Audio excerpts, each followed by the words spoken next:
Hi, and welcome to Always Bring a Book. I'm Craig. On today's episode, I sit down with Isaac Fitzgerald, who you may know from his best-selling coming-of-age memoir, Dirtbag Massachusetts, or his collection about tattoos and the stories behind them.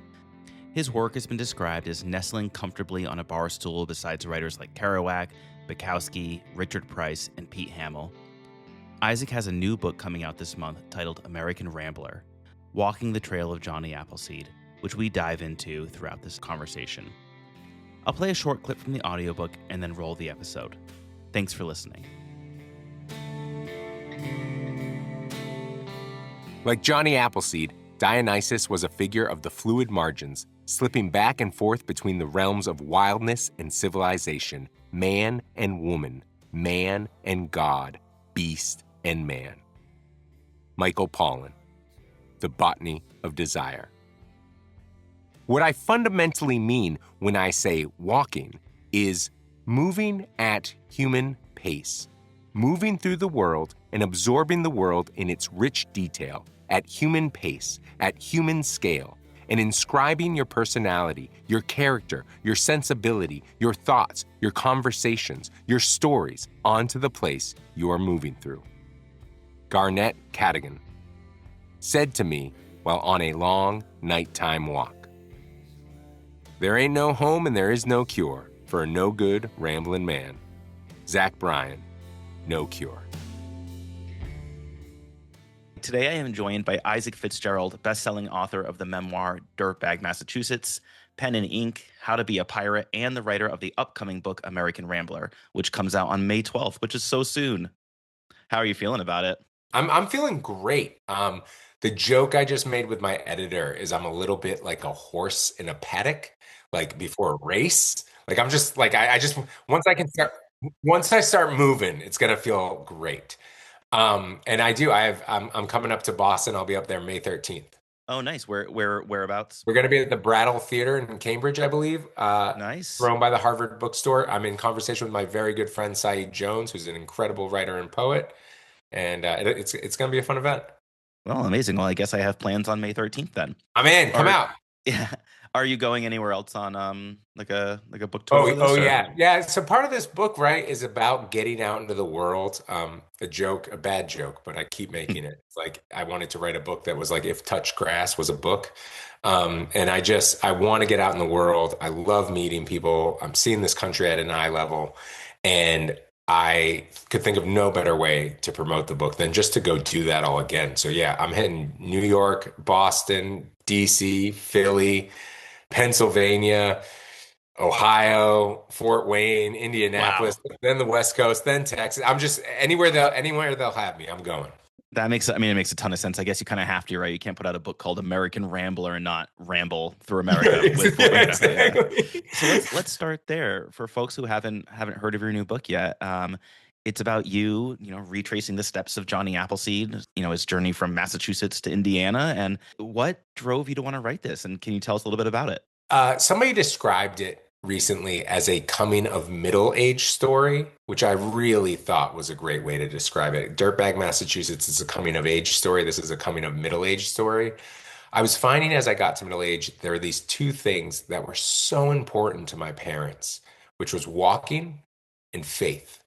Mm-hmm. And my whole life definitely was always a walker, had that influence. But, as most people do in my youth, I felt this need to want to try and push away from my parents, from my childhood, from the things that I was raised with.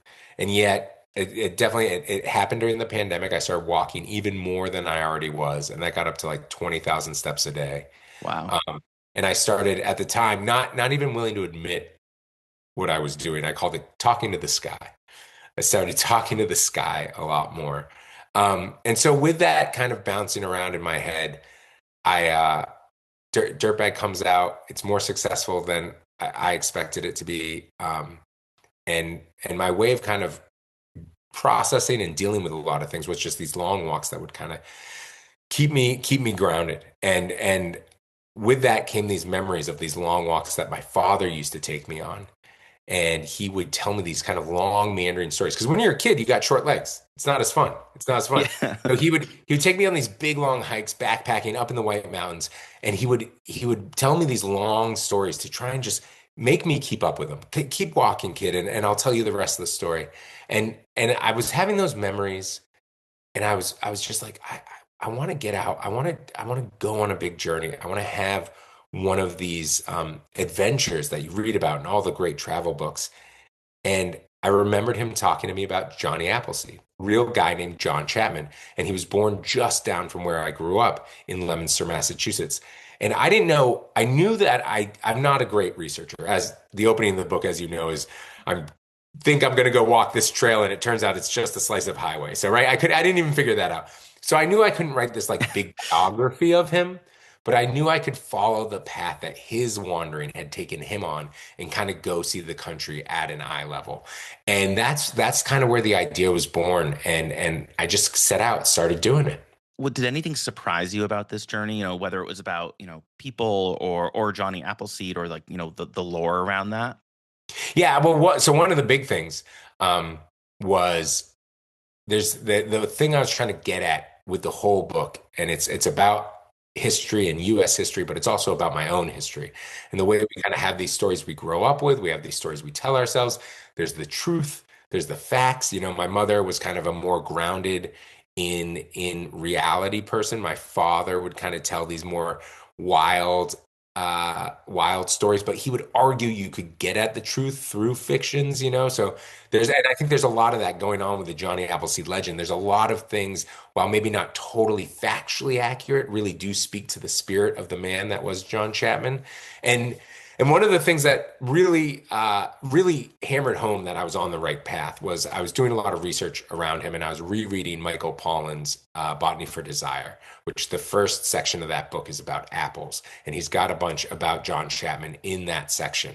And I'd read it before, but I'd forgotten that we're raised with this like kind of Disney-fied version. I won't sing the song so we don't get sued for rights, but like it was this like it was called Melody Time. It was made in the 50s, and it was this cartoon. It's how so many of us learned about who Johnny Appleseed was. And part of the sell of it was that the apples were for apple cider and apple sauce and apple tarts and apple pie and apples to feed the horses. And it was all very wholesome. And what Pollan makes very clear, and other researchers have backed up since, is like, no, all the apples were for alcohol.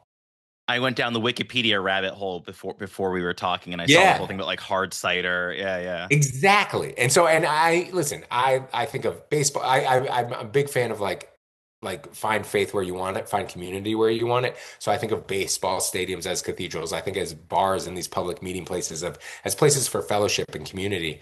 And once that became clear, I was like, oh, we're talking about a guy who had a very specific interest in religion and faith, which I have this growing thing with. He loved walking everywhere, which I'm really into. And the apples that he was planting were all for Applejack and hard alcoholic cider. I was like, this is my guy. Like, this is perfect. I had this idea of a party monk, and that was the working title of the book for a long time. I haven't said that yet. I haven't said that to him. It was going to be called Party Monk. And I just was like, I want to get out there and see what I can see by following this man around while I re-examine the stories we've told about him. And also re-examine kind of the stories. I just finished this book, Dirtbag Massachusetts, about my family's own lore, its own stories. What else is there to kind of make that more three-dimensional? And one of those things was my mother, after reading the book, said, what about all the camping trips? What about all the canoeing trips? And she was so kind and loving about that book. But I was like, that's a real statement. I want to make room in the family story. In Dirtbag, I say, how would you feel if you took the hardest moments of your life and put them all in a book? How would you feel if somebody did that? The lowest moments of you're maybe at your, and then somebody collects them all into a book, and then that's it. It's like, I wanted to make room for these more joyful parts of stories of our family story. That's really beautiful. And speaking about like joyful moments, I loved this theme of like generosity of strangers throughout this journey. And God, I mean, at a time where the U.S. feels so polarized, please tell me that the vibe, like, yes, for lack of a better phrase, on this like amazing journey you went through is different than the version of America that we're all like bombarded with on a day-to-day basis. Craig, thank you for asking that question. Again, this is one of my favorite aspects of the book, and it's not one that I've really talked about that much yet. So I really appreciate that you got that. The vibes are great. Not perfect. Vibes are not perfect. Vibes, they vibe, they move. Everything, it's not perfect. But 100%. I mean, part of where the walking came from for me and why I found it so important was for health reasons, of course, a great way to get around, good to see friends. But it was also just genuinely something to do to get away from screens. And I'm not some perfect person that like didn't have my phone on me because if I'm being honest, my phone as a tool really helps with my writing process. I have to take a lot of photos. I voice record a lot of people. I take notes kind of all the time, but I do find ways to turn off different apps so that I'm not looking at them. Yeah. Because, and I'm not, I want to be clear, I'm not one of these people that's like, oh, just step away from it all. Like, no, it's important to witness and it's important to keep up with what's going on in the world, but it can become a deluge and it can really, really, especially if you're isolated, start to make you think that that's just the way everything is. Yeah. So when I set out, I didn't know. My father literally made a joke. He was like, you might get shot. And there's a lot of trespassing that you're going to be doing. And, gun ownership laws change from state to state. You're starting in one of the better ones. Hmm.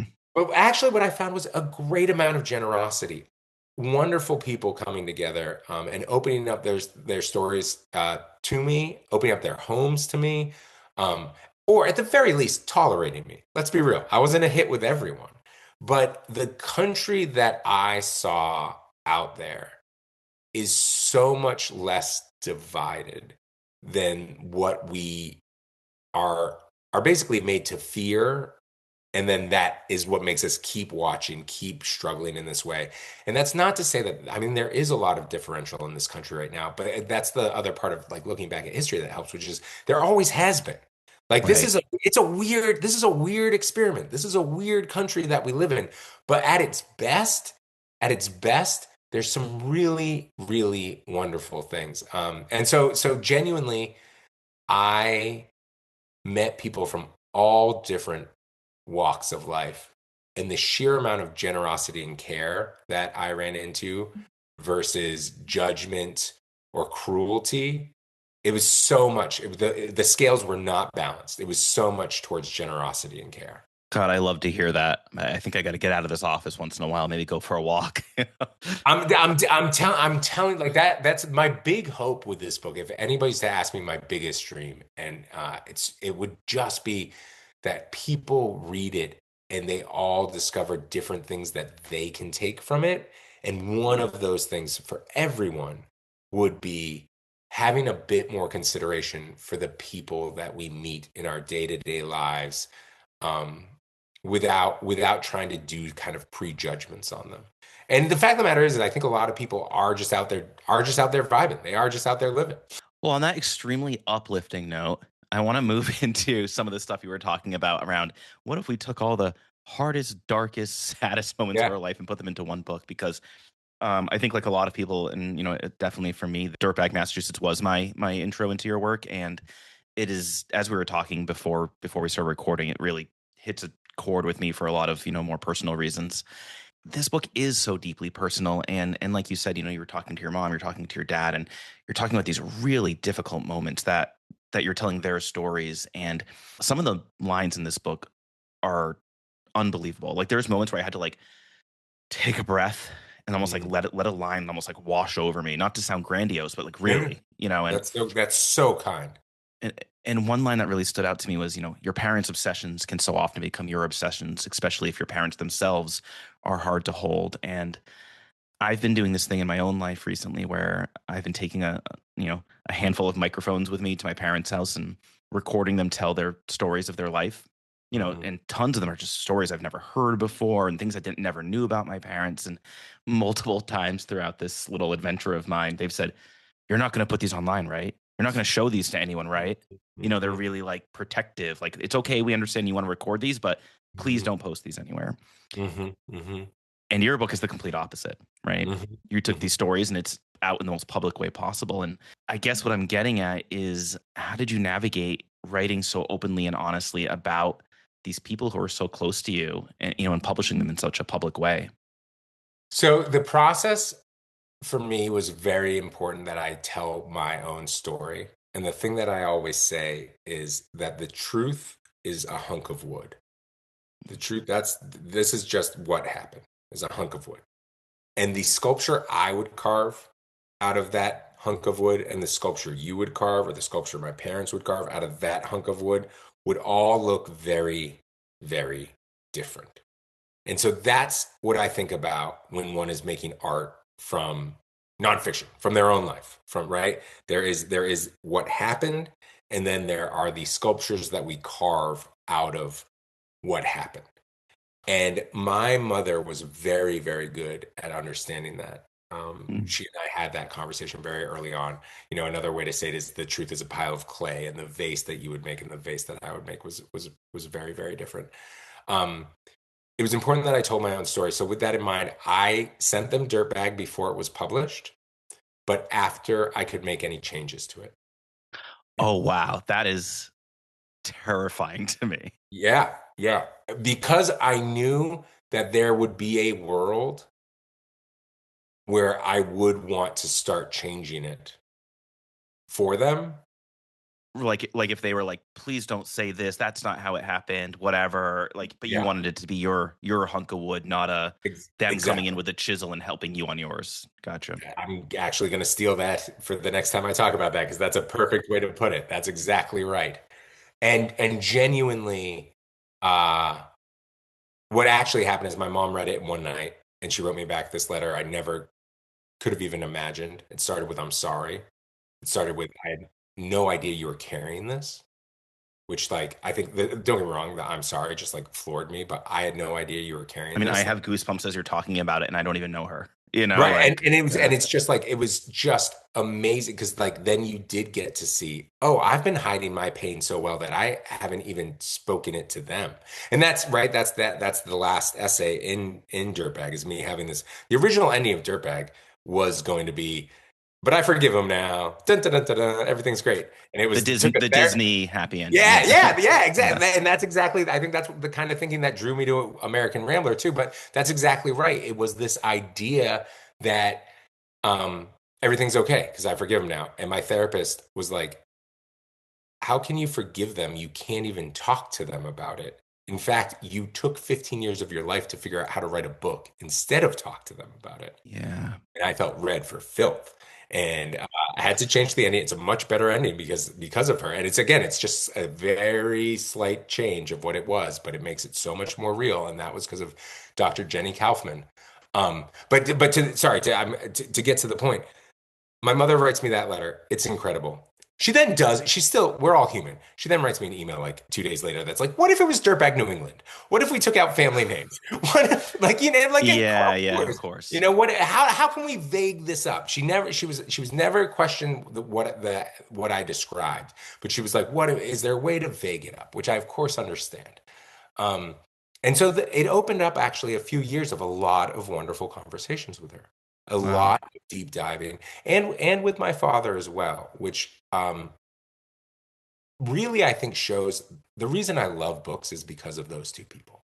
And I think Mm. it's almost out of their respect and their love for books that they didn't just say, "Hey, never talk to us." That they didn't, that they I think wrestled with being proud of me for this thing, but also absolutely feeling hurt by it. But again, that's why I do have those lines like that in the book. But that's one of the things she said in the letter, like I said, was the camping and the canoes. And that's what American Rambler, as I started it, was setting out to be. Let's look at my family and remember some of those nicer memories. Let's remember that my dad used to Yeah. take me on these long walks.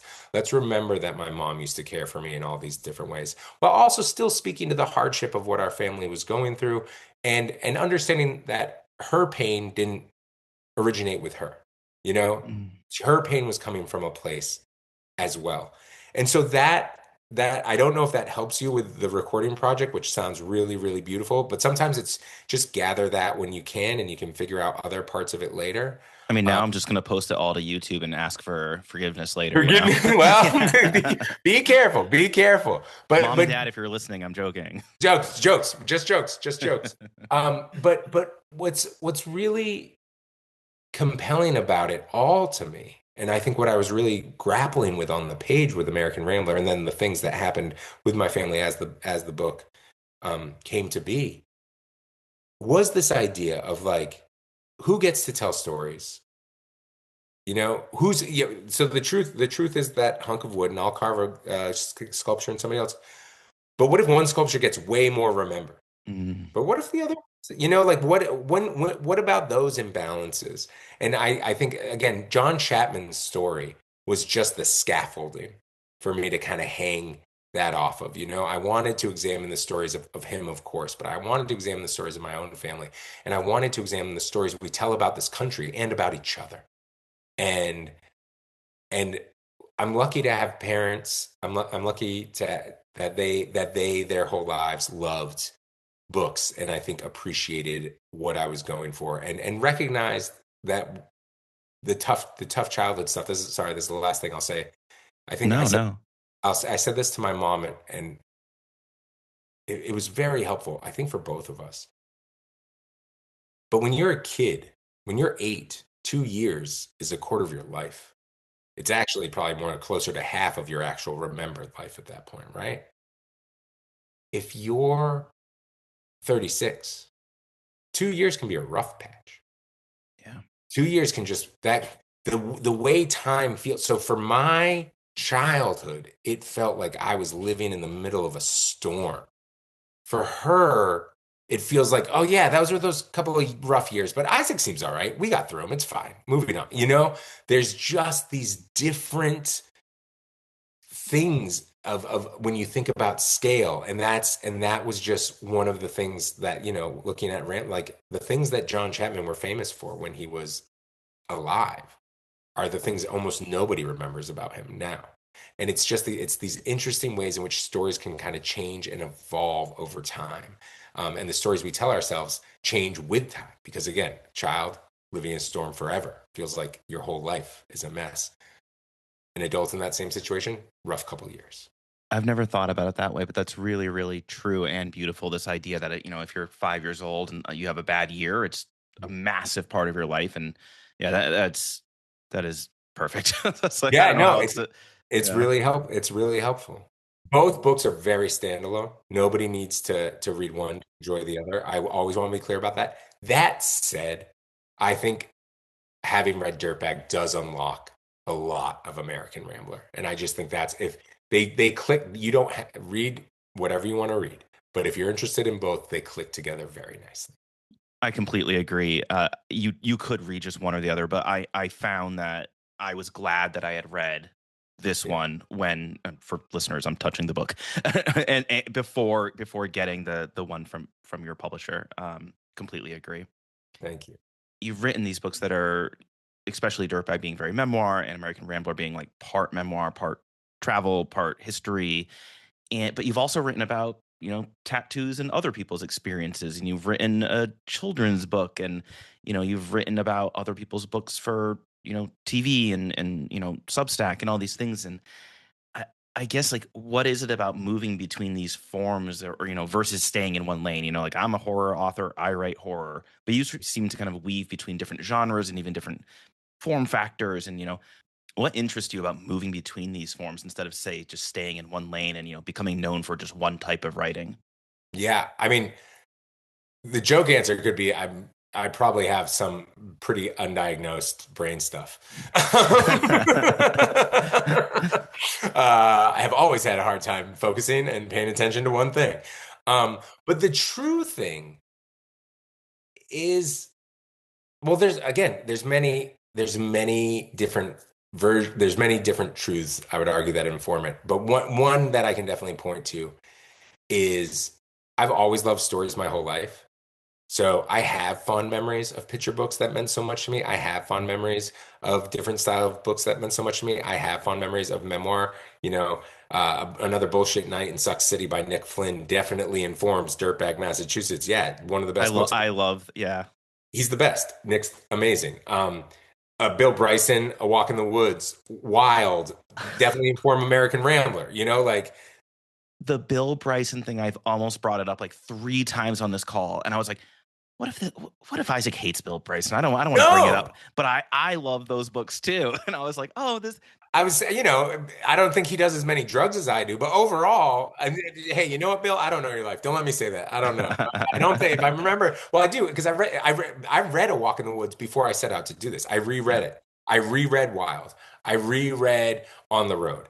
I reread a lot of travel books that I deeply admire, and that deeply informed this book. And that's what I think I love most about it is kind of getting to learn a different way of doing things. So that's one truth. The second thing though that I'll say, which just occurred to me as you asked this wonderful question, was it is also about who's around me. I'm a real Mm. collaborator. I had a very lonely childhood. This is shout out to John Freeman, my editor. He read Dirtbag and said, "This is a very lonely book." And I didn't even real like I didn't understand that. And he was like, "I want American Rambler to feel more joyful, more alive. There's more other people in it." And I start the book in that place of loneliness, and you're kind of almost on a long walk with me, and it's hopefully not too tiresome, but it should feel a little perfect. And then I want it to feel like it opens up, that the more people I run into, the more enjoyable it all gets. And I was trying to to pay for that or to portray that. And so Freeman put that idea in my head. Dirtbag is very much influenced by Bad Feminist, Roxane Gay. My working joke title, very joke title. I don't know if Roxanne loves it when I say this, but my joke title was Bad Meninist. That was my joke title for Dirtbag Massachusetts. Like there's an essay collection that inform like it's who is around me that informs, I think, often the work that I'm inspired by. It informs the work that I then make. Wendy McNaughton is a good friend of mine. We worked on those tattoo books together. She's fantastic. And I wouldn't have come up with that idea if I hadn't befriended her. How to Be a Pirate? John Sheska, world famous children's author, was my backyard neighbor. He helped me my idea was just kids book tattoos. And he was like, that's a terrible idea. But if you hang out with me, I can teach you how to maybe turn that into a book that a kid might be interested in. So a lot of Wow. it is also informed just by the people that are around me. God, that's so interesting. Yeah. Ugh. So we're at The time one now. thing I will say, you probably can't expect fiction. The memory, I don't have the imagination. Like so much of my writing process right now is I just have to take from the real world and then write it up. And so I don't know if I could, but I used to say I was never going to write about my childhood. That's true. 10 years ago, I used to say I'd never write about my childhood. So, you flash forward, I'm going to be shelling a novel. I was just gonna say I actually had a follow-up question written here that was almost gonna skip over, but is there a genre or style that you haven't written in yet that you'd really like to explore? Obviously not fiction, but maybe something else. No, I mean, don't get me wrong. There is, I mean, if I had a knack for it, there's so much fiction that I'd love to do. Crime novels would be great. And so I think the pulpy stuff seems so fun. Horror Yeah. and fantasy, of course, seems fantastic and gruesome. And that would be a really good time. Science fiction. I've always had a love of science fiction since I was a kid. I love the idea of world building, and that just feels like it would be so fun to get into. But on the nonfiction side, I am always I'm trying to remember. James Nestor has this book. I can't remember if it's called Breath or Breathe. It was one of those books that just takes one thing. There was one that was called Salt, I think, at one point. Mhm. But one of those things that just takes one thing and does a deep dive into it. And maybe I don't bring as much as my personal stuff to it. That'd be fun. But we'll see. We'll see if I'm capable of that. Well, as someone who loves your writing and all of those genres, I hope that you jump in there. But yeah, I just wanted to say thank you for your time, especially with all these tours and things that you have upcoming. I really appreciate I was able to grab you before you hit the road. So of course, everybody should go to their indie bookstore and pick up American Rambler on May 12th. But besides that, is there anything else that fans can expect from you? I've got a couple of pieces coming out. Hopefully shortly. One in the Boston Globe, I think, about why I think the Johnny Appleseed rest stop on the border of Lancaster and Leominster. Yeah, well, look out for this. I argue it's the best rest stop in America, which I'm sure people will get mad at, which will be great. Um, but genuinely, I'm looking forward to just getting out there and getting to these events. I've got all these great events coming up. Please look them up, because I want the point of this book is the joy of meeting new people, and that's all I want to do. But Craig, I just want to say, genuinely, thank you for your beautiful close reads. Thank you. It means especially I remember Another Bullshit Night in Suck City by Nick Flint. Seems like you are also a very, very big fan. So reading those books that feel like a hand is coming out and grabbing yours and making you feel less alone, I know how important that is, and it really means a lot to me that you connected to Dirtbag. Oh, thank you. That means a lot to me too. I will see you in a couple of weeks here in Boston. I can't wait. I'm in. Thank you. Bring friends. Tell people. I will do. Thank you so much for your time, Isaac. All right. Thanks, Craig. I'll see you. Thanks for listening to that episode, everyone. I really loved recording this one, and I hope you really enjoyed listening to it. Isaac's new book comes out in just about a week, so make sure to pre-order it online or stop by your local bookstore and pick it up on May 12th. Just a note before I give my recommendation this week, although this book is from 2014, I will be talking about a little bit of spoilers, nothing crazy, but if you haven't read this yet, maybe pause here, go read this book, then come back. This week, I want to recommend Red Rising by Pierce Brown, which I know is not exactly a hot take since it came out more than 10 years ago, and I'm very late to it, but holy hell, I started it over the weekend and cannot put it down. The book follows a miner named Darrow who grows up believing he's helping make Mars livable for humanity leaving Earth, only to discover that the planet has already been thriving for many, many generations, and people like him and, everyone who are called Reds are essentially being used as slave labor by the rich ruling class called the Golds. After his wife is killed, he secretly transforms himself into one of the elite Golds and infiltrates their training facility or institute, trying to take the whole system down from the inside. It's a mix of dystopia, sci-fi, political class warfare, and honestly, for better or worse, it is really fitting the mood that I've been in lately.